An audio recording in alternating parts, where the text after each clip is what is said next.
اهلا وسهلا.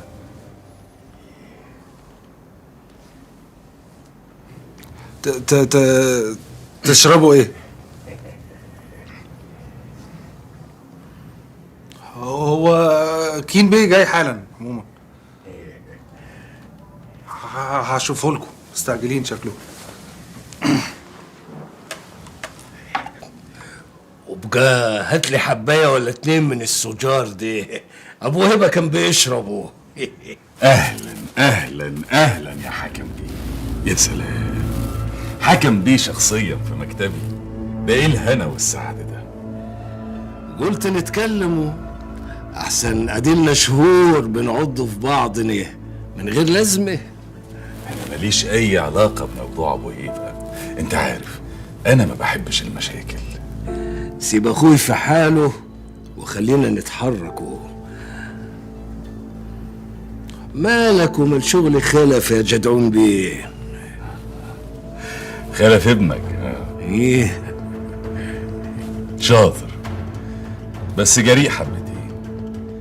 حد برضه يدخل كميه البودره دي كلها من غير ما يمسي على اصحابه؟ انت اللي بلغت. اقعد يالا، اقعد يا حبيبي. فوت يا خلف فوت، جدعون بيه بيهزر معاك. ايه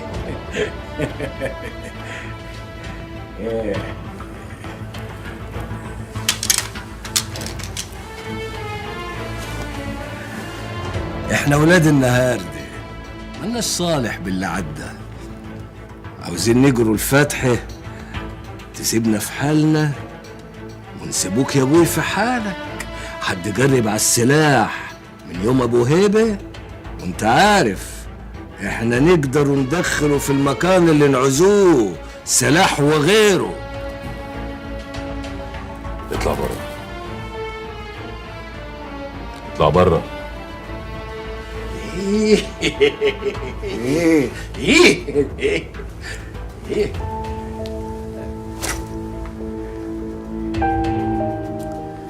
اسيبك تشتغل في المخدرات زي ما انت عاوز، بس ليا شرط واحد. موافق. اسمع شرطي الاول. من غير ما اسمع موافق. تنسى ابو هبه خالص. انا عارف ان هو مش هيرجع زي الاول. نحط ايدينا في ايدين بعض، يبقى السوق بتاعنا بدل ما نتعارك ونفتح الدنيا